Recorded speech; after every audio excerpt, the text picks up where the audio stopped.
price we pay for loving someone or something. And so, I was thinking about, I've lost my parents, but they were elderly, and, they were very sick, and there was a lot of history with them. And so it was almost a relief in that does happen with the elderly like that. And so actually, when I lost my husband was the first major grief other than our home, and I'll tell you about that later. But when I lost my husband, it was, I had never, like I said, I'd never lost anyone in death. And it really, it just threw me. It threw me for a loop. It did. It threw me because, he had Alzheimer's. And so, the disease of Alzheimer's is like, it's been described as like you write something on a blackboard, and every day you take an eraser and you erase a little bit of it until it's all gone. And that's the way it is with living with an Alzheimer's person. So I grieved his loss before he ever passed away. And then when he did pass away, I went through a lot of grief, and it's really the last act of love when we love someone enough to grieve them. And so grief is universal. Everyone grieves. And it's not only people that we grieve, the loss of people. Pets, beloved pets. My daughter the family lost the beloved LJ, a little black Shih Tzu, and I just want to cry thinking about it. And, we'd go up in the fall and watch Sunday football games, and I would sit in one of the big chairs, and LJ would come and sit with me. And anyway, it's pets. It's hard to lose pets. Kim has lost so many. I've lost, and so it's, we grieve. We have to grieve the pets. and we can say, well, get another pet, but they can't be replaced. Those cannot be replaced. All right, so let me see what I have here. And then we grieve health. I'm doing a little grieving about my health. I've always been very healthy, and I've got a few challenges, not anything that's not fixable. But we grieve our health. And then we grieve our age. Now, I do have a little grief about that. I do not know where all those years went. And I cannot believe I am 82 years old. But I am. And so I rejoice that I've lived as long as I have. But then there's just a little grief of all of those years, that's gone by. Okay, we grieve lost dreams. We grieve identity. I was thinking about, and I've seen this happen, where, it's not personal. I haven't seen it in my own family, but I have seen kids that were superstars in high school. Superstars. And that was their identity, the quarterback on the team, the Miss, Wiley High School or whatever, all of that. They were just very popular in a small school. And then they'd get out there in the real world and they would lose that. They went out thinking they were going to be. And so there's a grief of losing that status. I didn't, because I never had the status, but I have worked with people that have, well, I was everything in high school, and now, I go to work and I'm just one of the employees. Yep, that's what growing up looks like. But it is a grief, And then it's a grief of lost dreams, jobs, businesses, loss of innocence through abuse. this is something that in working with our trauma clients, and I'm going to talk a little more about that, but you know, working with our trauma clients, they really go through a period of grief when you work on trauma.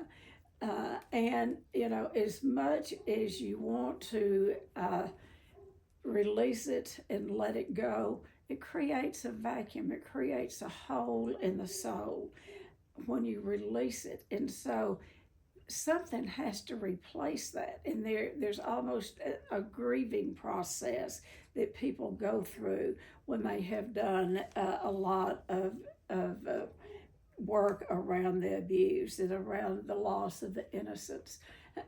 And you know, usually the grief process hits after they leave here. And then they'll get to questioning sometimes, well, did I even do any work? Well, was the work beneficial? Was there? Yes, it was. And it went really deep, and you did a lot of good work, and now it's about grieving it, grieving the loss of the childhood, or, you know, through the different forms of abuse. Uh, and you know, so what grief is is it's not just about sadness. It's really a complex emotions. It's anger. It's guilt. You know, the guilt of, well, I should have done better. I could have done better. Why didn't I do this? Why didn't I do that? And so we get into that guilt sometimes. Um, I know with my husband, and I will tell you, and I'm going to refer to him a lot, or some, because he is the main person that I've lost, and I miss him every single solitary day. and and I suspect I'll be doing that to the day I die. Uh, but one of the things that I have felt guilty over is he did have Alzheimer's, and I had to hire a caretaker for him. And that was during the time that I traveled more than I've ever traveled in business. I was gone a lot. I did not realize how sick he was. I didn't till I came home one day and some things had happened, and it hit me. It hit me hard that he was very sick and that he wasn't going to get well. I kept thinking he was going to get better. That's the denial and delusion of grief. We think, well, they're going to get better one of these days. And so my guilt, and you know, and I don't dwell in it all the time, is that I spent a lot of time away from him those last years and those last months. And, you know, we can't go back and undo and redo, but we can recognize it and grieve that there was a big missing there. Now, also, and I'm not defending myself, I guess I am, I had lost him long before he took his last breath. And Alzheimer's, I mean, they're gone way before they take their last breath. And as bad as it was, and I hate to say this, it was a relief almost for me not to be at home. And there again, I feel guilty that I felt such relief because it's sad. It's sad to watch someone that you have been with and been married, you know, and had children and had good times and bad times and in between times. It's just sad to watch them die a day at a time. So, sadness is complex emotions, the anger, the guilt, some of the relief, you know, the relief, like, it's finished. I know my husband laid 2 weeks when he got, you know, and I want to tell you this, that God gave me a real gift. He was not able to talk, my husband wasn't, and he was in a wheelchair, and we hadn't spent a lot of time together. But on this Thursday, I put him in I gave his caretaker the day off, and we went to the mall. And he was more alert that day than I had seen him in years. In years. We went and got our nails done. He got his done. I got mine done, got our feet done. We went shopping. Everything I tried on, he wanted me to buy it, and he couldn't speak, but he could point and he could, and we just had the best time. We ate lunch out. And then we had to go to the restroom. You go down this long hall at the mall. Then you turn left, and there's the restrooms. So I just patted him on the arm, and I said, "Now, you stay right here. I'll be right back. I'm going to go use the restroom." Now, keep in mind, he couldn't walk very well. So I went on to the restroom. I came back, and there was an empty wheelchair. I thought, oh my goodness, somebody stole it. An empty wheelchair. And here's this Hispanic man standing there, and he didn't speak very good English, but bless his heart, he was waiting for me to come out. And he was all excited. He was trying to show me where my husband was. My husband had, and I have heard this, that before they die, they will get a surge of energy. And that Thursday, he had a surge of energy. He got up out of that wheelchair, walked all the way down that long hall, and when I caught up with him, he just looked at me and gave me a little chuckle, a little giggle. He knew exactly what he was doing. He would act sometimes like he didn't know what he's doing. He knew a whole lot more than he let on with us. So the confusion, but the relief, like I said, he laid here 2 weeks.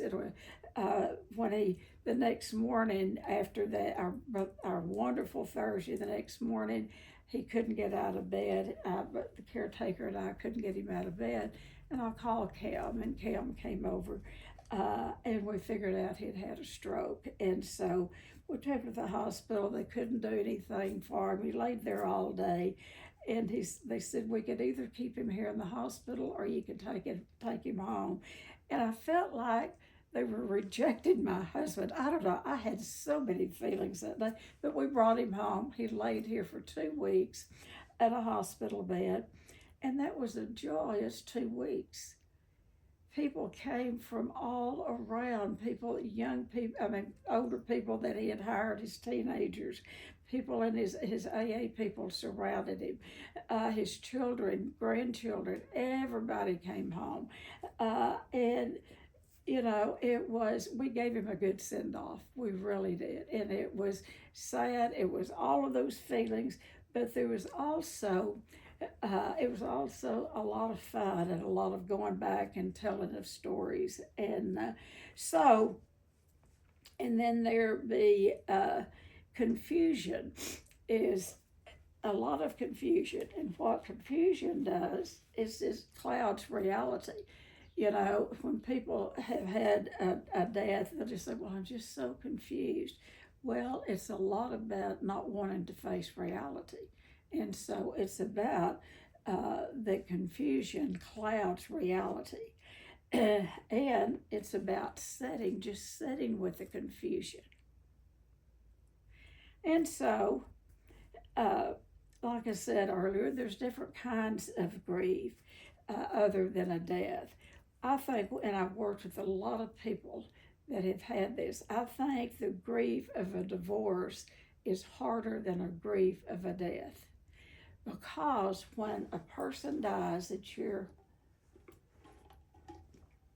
married to or that you love, they died loving you. With a divorce, it's a whole different story. And there's a lot of grief of knowing, going back and looking, and I have people do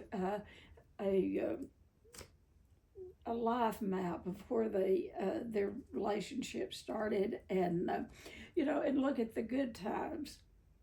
But there's a lot of grief with divorced couples, and then we can, and I'm going to say this: we can grieve a house, a home. I always had this dream of buying an old house and remodel it to make it look like Father Knows Best, that TV show. So we had, at that time, we had 3 little toddlers, and we had our 3 children, little ones, and 3 teenagers. And we were going to put those kids in a station wagon and go to Estes Park, Colorado on vacation. And I weighed almost 300 pounds. That was not something I was looking forward to. We lived on the north side. For some reason, I had to come to the south side, all the way out toward where Buffalo Gap is kind of, and I don't know what brought me out here on Buffalo Gap Road. But I looked up, and on the top of this little hill was an old white house, and there was a sign out front that said for sale. And it was hand printed, and I drove up there, got the phone number. I went home and called the woman, and I found out that house, they were asking as much for that house as it was going to cost us to go on that trip. And we had already bought our travel checks. I don't know how many people, back then you brought traveling checks instead of credit cards. I don't know how many people have ever bought a house with traveling checks, but I did. I took that money. Those teenagers hated my guts for it. But we had bit off more than we can chew, and we'd bought this big old house in town, brand new, and had, all those bedrooms and all. And I didn't like a new house. And my husband looked at me one day and he said, I don't like a new house. I said, I didn't either.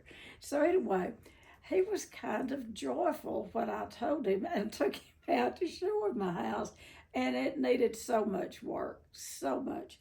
It took us 13 years to remodel that house. Now, it didn't mean we worked on it all the time, but it ended up pretty much a showcase for us. And it was my house. It was my house. Our house, but it was really my house. And I loved every inch of it.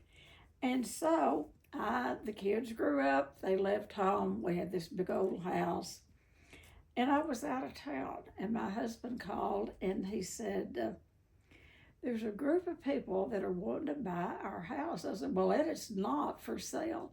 And he said, well, I want you to listen. And we had some land out front, and he said, they want to buy that. It's the Catholic Church, and they want to buy the land in our house and 2 houses next door for the Catholic Church property. And I said, our house is not for sale. It is not. Well, I came home. He, of course, couldn't sign the papers without me, but he pretty much made a decision to sell the house. And I hated his guts for it. I wanted to slap him, but I didn't. I got over myself. And then he said, we'll build us a new house over in Fairway Oaks, which is a country club thing, and we'd had some land over there. And we built us a new house, and I did not like that house. I never liked it. He didn't either. But anyway, it was one of the biggest griefs I ever had was moving out of that house the day that we moved. And I grieved that house for years. And I had a new sponsoree, and she was there helping me move, and I was crying and moving, and I said, I've known that we were going to move for 6 months, and I have been grieving this house. And she said, well, I really didn't think you could grieve anything until you lost it, until you gave it up. And that is so true. We can't grieve it till we actually feel the loss of it. We can think we're grieving it, but until we actually lose something or someone, that's when the grief hits. And so she taught me a lot about that. So, anything tangible like that, there can be a grief, and especially if there's a story connected to it. Loss of relationships, friendships, boy, there's grief in that. Loss of roles. I know when children grow up, You got a different role. When you live years of being, homeroom mother and 4-H leader and this mom and that mom and working this and working that, and all of your time is spent on your children, and you want it to be like that, and then you blink twice and they're all gone. And so your role changes. You're no longer that PTA mother. Your kids are gone. And I don't know if men go through this grief, you know, and I will admit there is some relief in a way when they're all gone, but that doesn't last very long. And particularly when when that last one leaves home.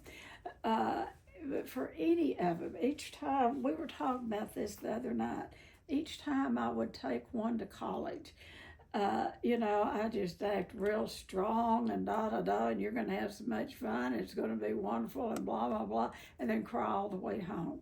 Hysterically cried while I had to pull off the side of the road. One thing, my role was changing. I was no longer, yes, I was their mother, but it's different when they're out of the home. So that's a grief. And I don't know if men go through that as much as women, but I certainly did. Because my husband and I made a decision that neither one of us came from very healthy homes. And we made the decision, or I made it and he went along with me, but we made the decision early on that we were going to make our kids a priority, and we did. Not, and I hope not in a hovering way, but we were there. We showed up for our kids. We never missed. The only time we'd miss a sporting event, we had 4 playing, and we'd be running all over 2, 3 little towns trying to make all of those games. But anyway, when all that was over, there was a grief. There was a grief. There was new beginnings, but there's still a grief. And so change in general is a grief. And then there's such a huge grief in addiction.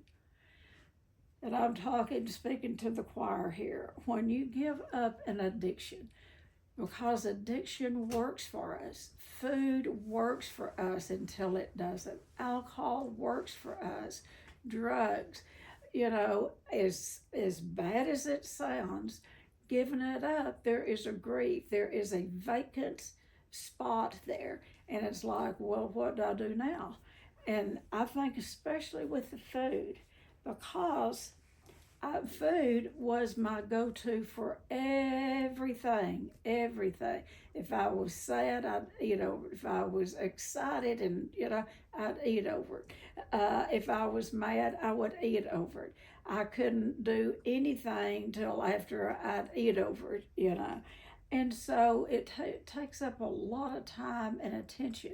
So when you take away the substance, when you take away the addiction, there is a grief. I grieved in this, and this sounds, but I grieve certain foods. I don't today. I know today in recovery, I'm in recovery for 40 years from my eating disorder. Actually, I can eat anything I want. I just choose to not eat certain things, and eat. Like I said, food has taken its proper place. But I'll tell you, there was a big grief at first of giving up, I think, any addiction, because what you do, don't only give up the substance, but you give up. I had binge buddies, binge buddies. And when I got back from treatment, I had one in particular, and she really never spoke to me again because we couldn't go binge at this certain place every Tuesday, you know. And so it's, when your whole life has been around food and your relationships have been around food, I was the matriarch of the family. I was the one that did the big Thanksgiving, the big Christmas, the big Easter, the big this, the big. I cooked, and I fed people, and that's how I got my good feelings about myself. I got home in October, and I could not do Thanksgiving. I couldn't. I knew I could not do that. And that is the first Thanksgiving that we didn't have a house full of people. My sister and her kids would come. We would invite our AA people. We would invite anyone that didn't have a place to go, we'd invite them. And they'd come in and out all throughout the day. And we all loved that. But I couldn't do it early on in recovery. And some of my family members didn't like that. I have a nephew that still won't speak to me because of that. Well, ever since you've got out there to that place in California, you're just not the same person. Thank God I'm not. And those of you that are in recovery from addictions, be aware of that, because all those good buddies and people you've hung out with, they're not going to like you, or they're not going to want to hang out with you. And, and like with food addiction, if when you quit feeding them, they'll probably not want to be around you as much. Okay, so there's common myths and misunderstandings and things that people say that are not true. Don't listen to them. My friend Rose is here. This kind of could be one that for her. When people say, oh, don't worry, time heals all wounds. Time, you're going to get over it. You're going to get over it. Time heals all wounds. Don't say that to someone that's grieving. There is no timeline for grief. We do not know. I mean, when we love someone deeply, I don't care if we've remarried, if we've started another life, if we've done this, we've done that, the grief is still going to come back. Allow yourself space to do the grieving, and do whatever you have to do to grieve. And two, find something that will fill up that vacant spot. For instance, when my husband passed away, my daughters and I, particularly Kim and Christy, because they lived in town, we had a big plot. We do have a big plot out. A family plot out. You want me to say plot one more time? We have a family plot out at the cemetery, and it's a little country cemetery, and you can do anything you want to out there. And so what Kim and Christy and I did, we went out there and we made it beautiful. We planted grass, and there happened to be a water spigot right there by our plot. We'd take a water hose. We planted grass. We made flower beds. We planted flowers. For 2 years, we kept everything out there alive. We would put out seasonal flowers. And what that called for, that we would have to go every day, or in the summertime, to water, or every other day. Kim's on here, and she'll probably agree with me. That was a time for grieving for us. Christy would join us many times. And in 2 years, we looked at each other. I looked at Christy, I looked at Kim, and we were done. And we put down AstroTurf, and now I put out artificial flowers, change them seasonally. Gone are those beautiful flowers that worked on for 2 years. But that was good for us because it took up space, and we were doing something in our heart. I do not regret a minute of it. We still have the AstroTurf out there. I have gone, my friend, good friend, and like my granddaughter Misty, we took a picnic. Didn't you go with me on a picnic out there one day? I've gone out there for picnics, sit on that AstroTurf, and on the early days I'd go out there and by myself, and I would just fuss at Ariel. I would be so mad at him, and that is a part of grief. Allow yourself to be angry, and I just fuss at him. What I was so angry at him about is here. He had worked all of his life. I had worked. We'd looked forward to retirement. And he retired, but he went back to work for his son. He worked over at Shades. He still really didn't retire. But by the time he could have retired, he was too sick.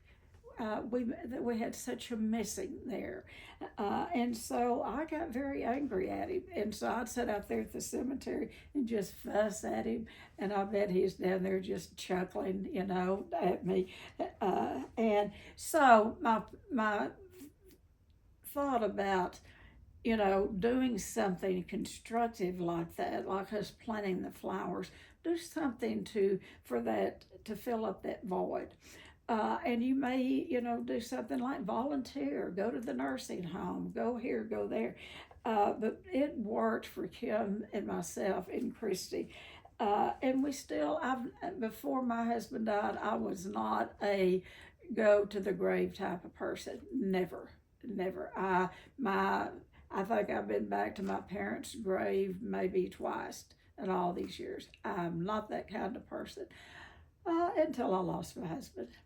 And we have a bench out there, and I'll go out there and sit and talk to him, and he talks back to me too. So, and I'm not crazy. Okay, so the thing is, I was lost. I got pretty lost without my best buddy of 51 years. Now, I'm not saying all of that was just, glorious, that glorious 51 years. But I will tell you, the good times, the bad times, the in-between times, I missed him, and I still miss him today. And I felt those early days after everybody left, the house had been full for weeks. We had people in and out, and then all of a sudden, everybody goes home. Everybody goes home. And I felt pretty lost when everybody went home. And I had a friend from South Texas call me, and she knew to time it like that. She knew everybody had left. She said, "Have they gone?" And I said, "Yes." She said, "Are you tired?" I said, "Give out." She said, "This is what I want you to do." She said, "I want you to go to bed, and I want you to sleep, lock your front door, turn off your phone, and I won't tell your kids what you're doing, and I want you to sleep as long as you want to sleep. Stay in that bed and sleep." I stayed in that bed for 3 days. She said, "When you get hungry, get up and eat. If you're not hungry, don't eat. Forget about that meal plan. You can go back on it or whatever you need to do. Just feed yourself appropriately and rest and rest. Do not take any calls." And you know what? I took her at her word, and I did that. I climbed into that bed and I put that comforter up over me. And what it did, it scared my kids to death because they'd never really seen their mom, unless I was sick, like really withdraw. But I told them, I said, "I'll call you when I'm ready. I'll call you." And in 3 days, I was done, and I called him, and we got together, and so do whatever you need to do to take care of yourself. Rest when you need to rest, sleep when you need to sleep, work out in the yard if that's what you need to do, feed yourself when you need to feed yourself. So in this, another myth that is people say is be strong for others. What happens, you don't have to be strong for others. Let them have their own grief process. We heal when we allow ourselves to be vulnerable. You don't have to put up that tough front and hold everything in. It's okay to be vulnerable. Let that heart speak to you. Another myth is, well, you should be over it by now. My goodness, your husband has been gone, blah, blah, blah. You should be over it. Grief has no expiration date. Do you hear me? Grief has no expiration date. You can't put a time limit on grief. I'll tell you, this is April, May. My husband died in April. And so these are, not hard times, but memories come up. Memories. Looking out there at that swing. I can look out my back window right here at the swing that I have in the yard. Right after the funeral, all the kids were here, and our good friend Ashley Judd was here. We were all out there in the yard, and I sat in the swing, and one by one, all of my kids and everyone that was here came and sat in my lap, and I rocked them in that chair, in that swing. And those are sweet memories when I look out there at that swing. And then after a while, Ashley got up and she said, "Okay, I know what we're going to do. We're going to play running charades."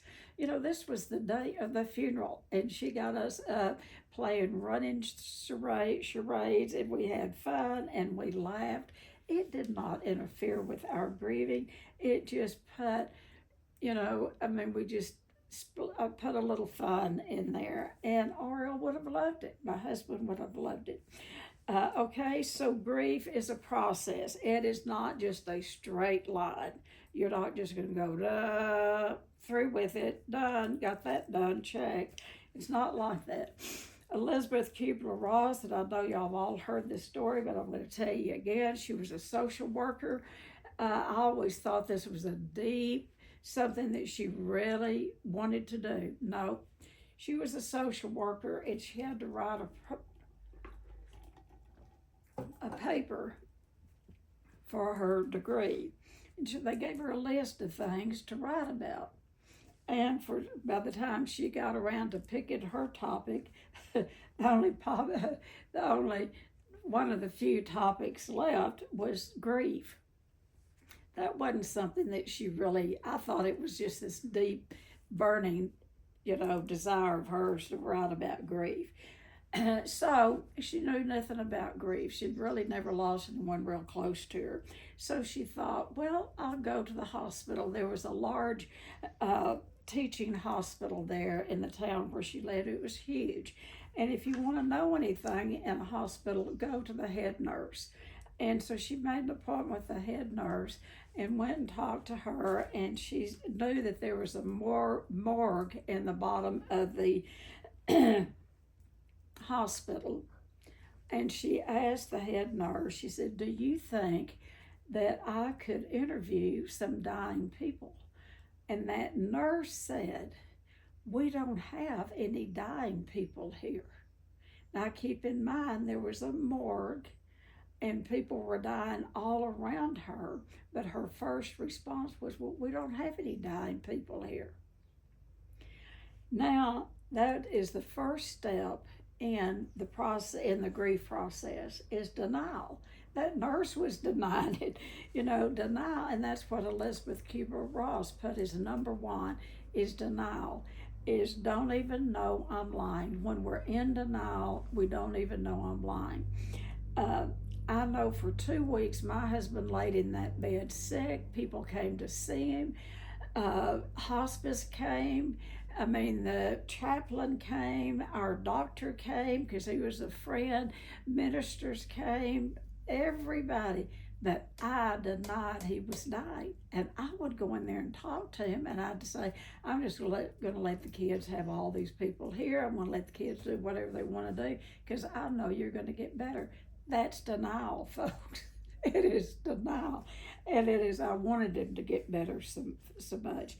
So, denial, this grief process, we go through the grief process not just in a death. It's any loss that we have. And when you have a loss, if you don't allow yourself to go through the grief process, you'll get stuck there in a certain stage of grief. And for instance, a job or a business or a relationship, divorce, these are very,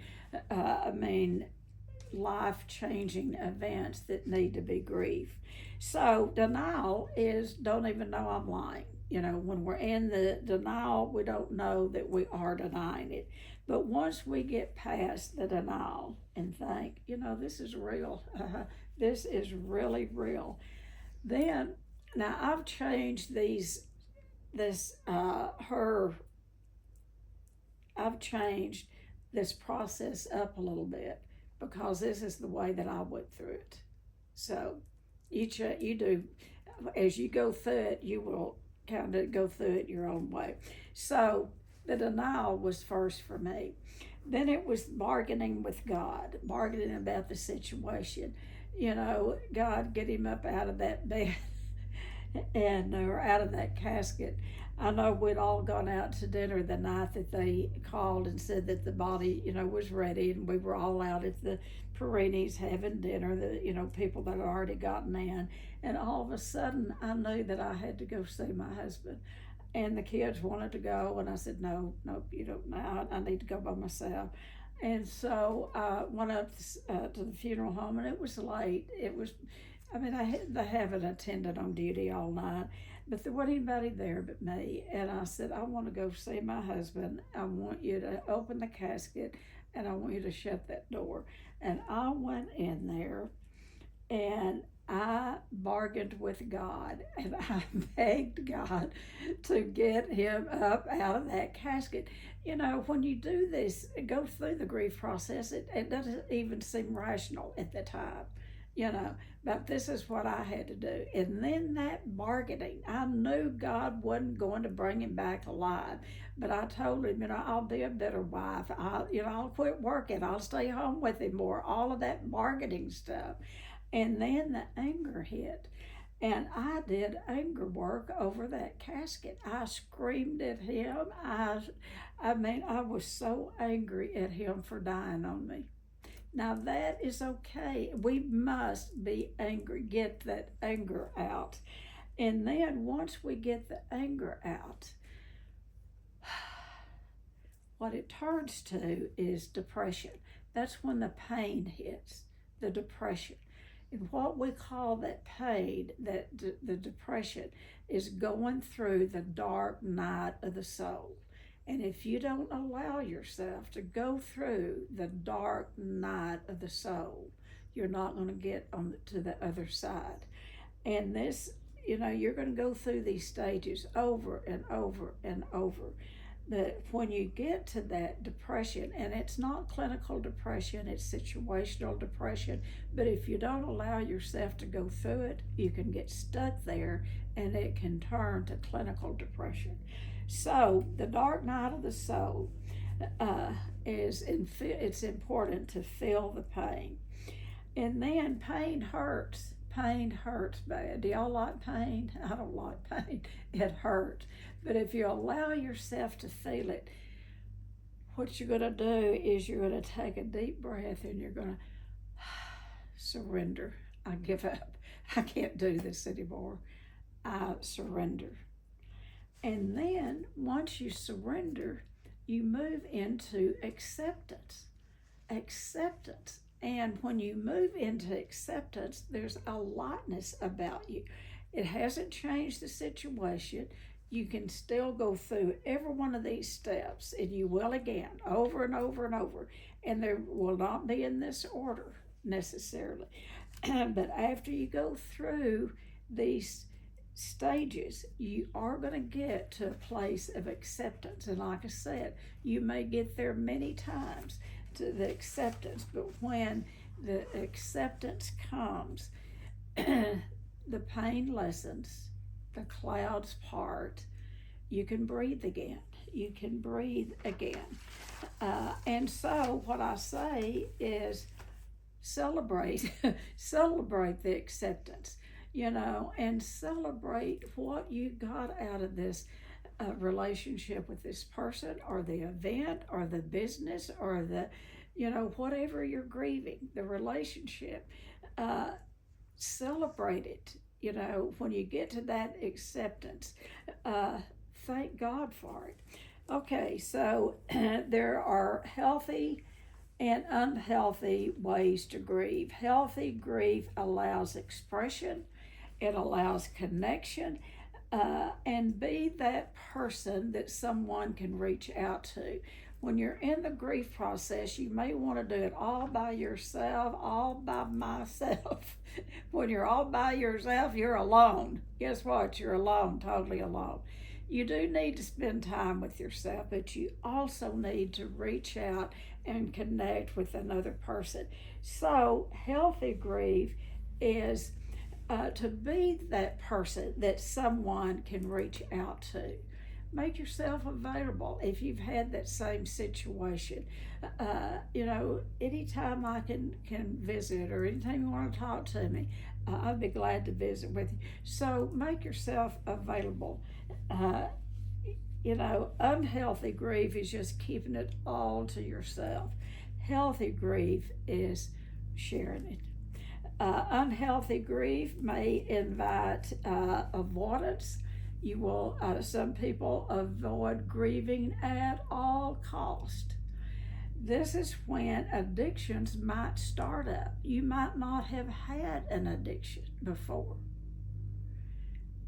You might have dabbled in, alcohol and drugs, maybe in college, you might be one of those that will lose weight and gain weight and all of that, but never had a real problem with it. But if you have a grief that you don't grieve and it's over a long period of time, what you will do, you will start reaching out for something to bring inside yourself to get some relief. And if you have the brain chemistry of an addict, if that brain chemistry has never been activated, guess what?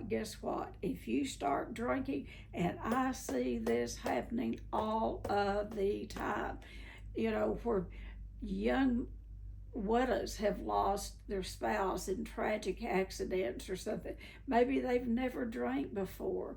They will start drinking, and women, their metabolism is different than men, and they can become instant alcoholics when they're reaching out to something to bring inside to make themselves feel better. If you're prone to have food issues, they can get worse during grief if you refuse to go through the grief process. You'll just stuff it down with food, with activity, with work addiction. Go back to work the next day after the funeral. Oh, I'm fine. I am fine. That's stuffing it down. And it's blaming someone else, or like I said, or shutting down. So the thing about another thing that is, we must grieve, and this is a whole different subject, but we must grieve if we have had any form of childhood trauma. We've worked with a lot of people here that have had childhood trauma, and there's no, someone can have this much, trauma, and this one have this much trauma. There is no, you can't measure it. If you have had trauma is trauma. It can be one incident.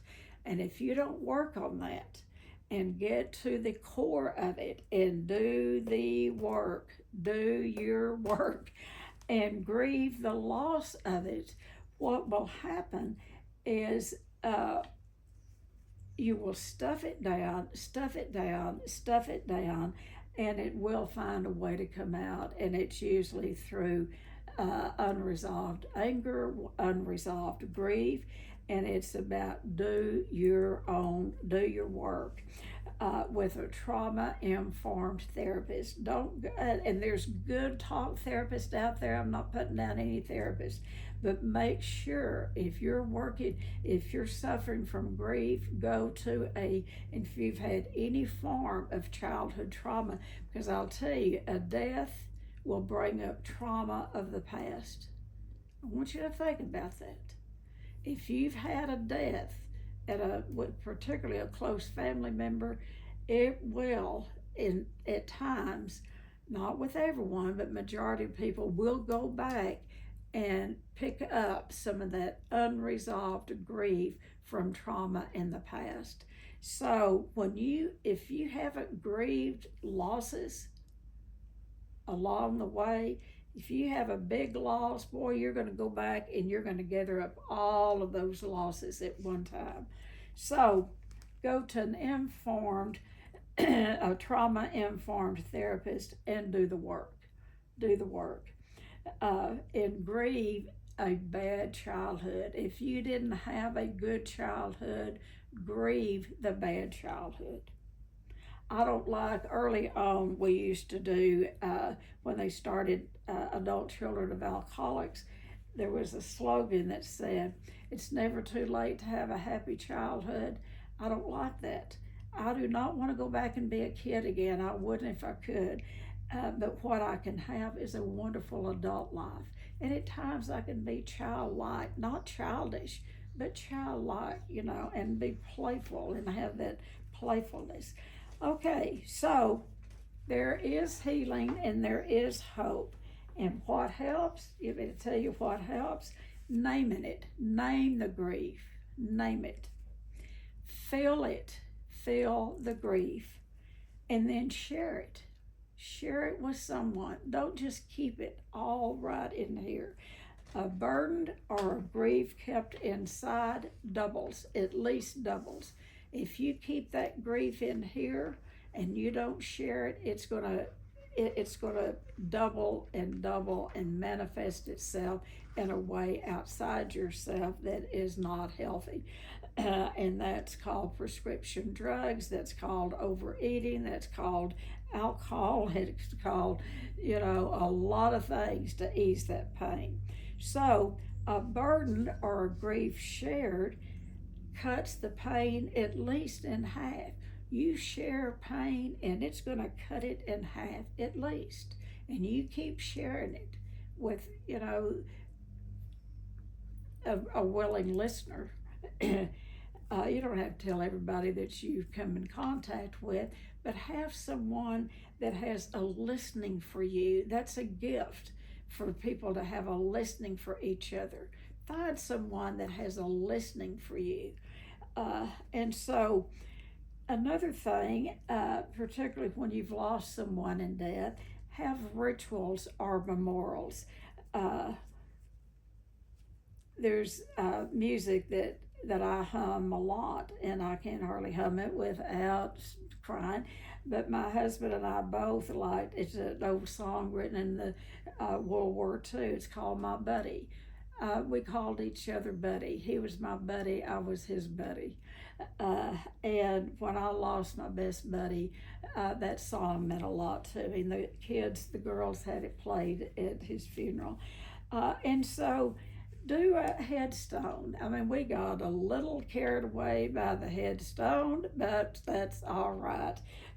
My son is very wealthy, and he said, "You girls pick it out. Mom, you and the girls pick it out. I'll pay for it." He said it, so we did. And we have a nice funeral plot, and it did cost him a lot of money, but that was good for him to be able to do that. That was good for my son, because we grieve different ways. And I will tell you, he goes to that cemetery every week, sometimes 2 or 3 times. There'll be and he doesn't come by here, but somehow I'll find out that he's been to that cemetery.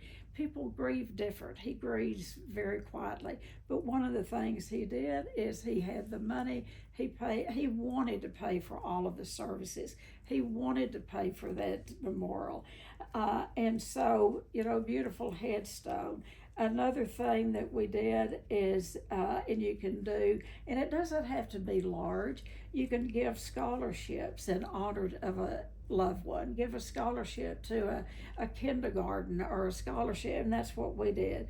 We gave a scholarship to St. John's, a school that my grandson went to.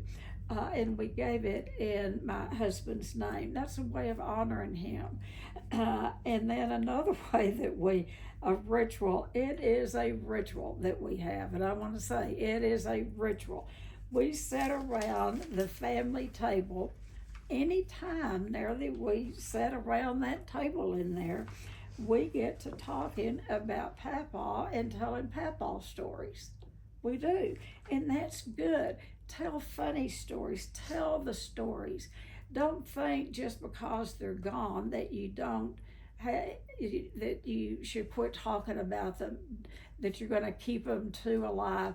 Keep them alive. My Lord have mercy. I was with my husband 51 years, and he'll be alive with me until the day I die. No, I'll just take him with me. I'll be there beside of him, So we sit around the family table and we talk about Papa and tell stories about Papa. And then we get to tell him about all the good things. We get to talk about how sweet he is, and a lot of times we'll get to crying. We have got him up on such a pedestal. We've got him lifted up into sainthood. That's what happens when they die. We just make them better and better and better. He's pretty far up there, I'll tell you. He always was. But he could be a stinker too. So he was a joker. So we sat around and remember his corny jokes. And he wanted, this was his one request. He said, now when I died, he said this forever. He said, now when I die, what I want you to do is on my tombstone, I want you to put on there, have you heard the one about ... And we did, and it's on his tombstone. Have you heard the one about so-and-so? And then he wanted us to make a sign and put it on him. When people came by and looked in the casket, they could see this. Have you heard the one about? And they would go by and they'd be kind of shocked and they would walk away laughing. That was him. That's who he was. He loved a good joke. And then and I know a lot of people do this, we have pretty much a ritual every time we see a red cardinal. Now, sometimes, we see a red cardinal, Misty says, there's my dad. I'll say, no, there's Ariel. And so red cardinals do represent death or life after death. Okay, so what hinders our I've got to hurry. The grieving process is toxic positivity. Don't try to just be so positive all the time. Allow yourself to feel the feelings. Don't just go around and be, just happy, joyous, and free all the time. If it's not real, that's toxic positivity, where you're covering up how you really feel.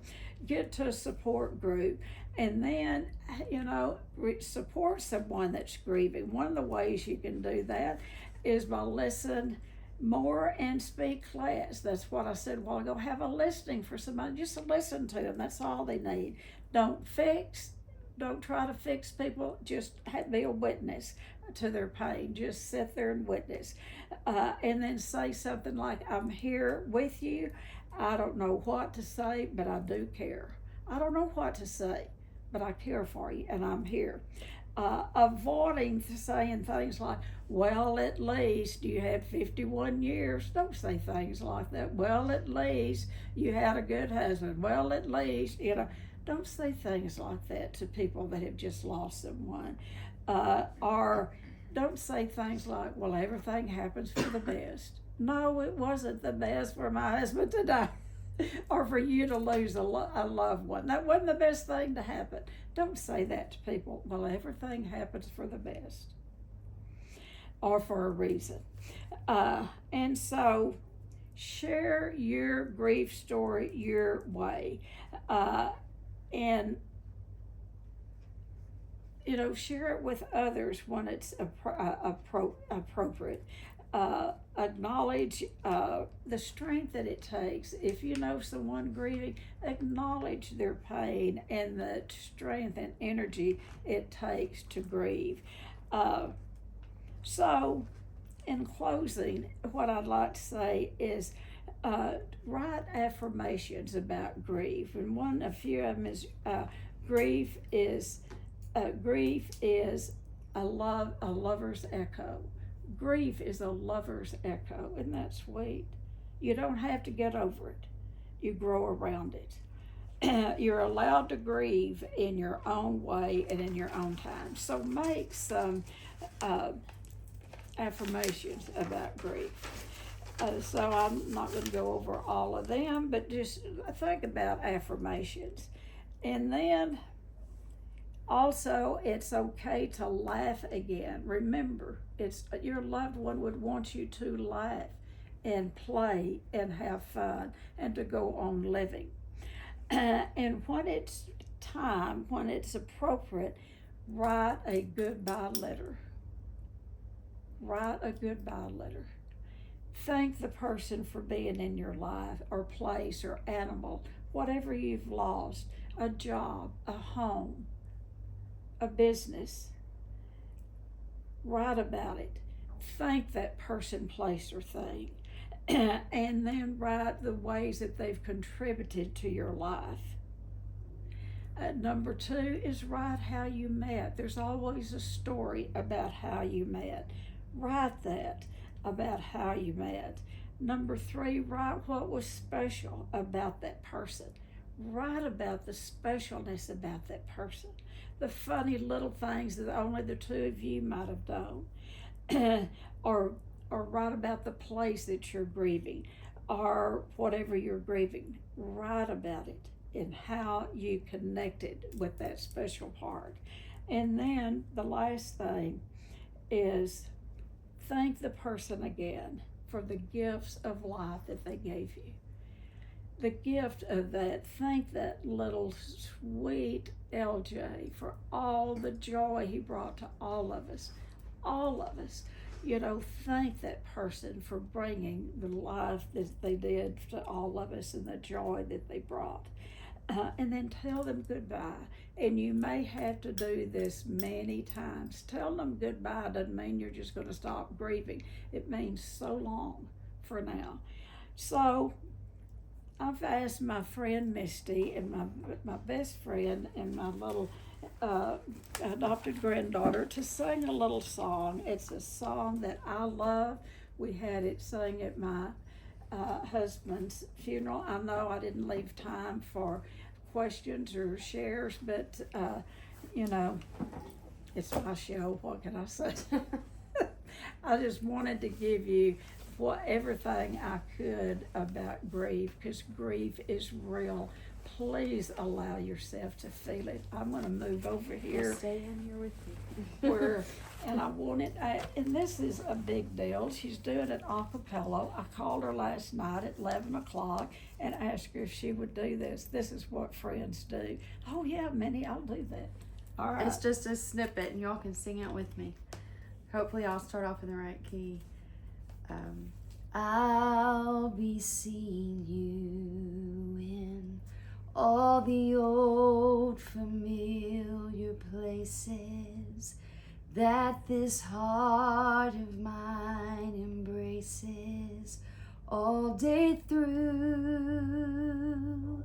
In that small cafe, the park across the way, the children's carousel, the chestnut trees, the wishing well.